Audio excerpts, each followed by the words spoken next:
Welcome back to the channel, and today we'll be discussing how you can screen record on iPhone 16 or iOS 18.3. So it is very easy now. To record the screen on iPhone, you don't need to download any third-party app to record your screen. Just simply slide it down from here.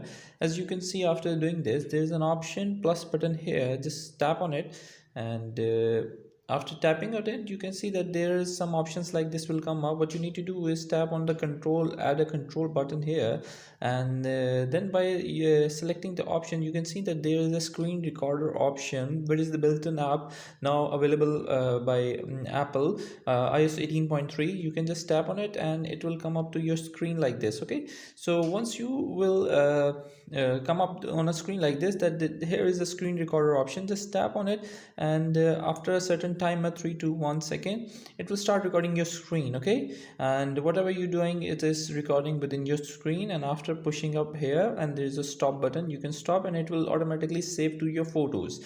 So that's how you can record your screen on iPhone 16 or in iOS 18.1, 2 and 3. It is very easy now. You don't need to download any third-party app to do this. Thank you very much for watching the video. Until next, bye bye.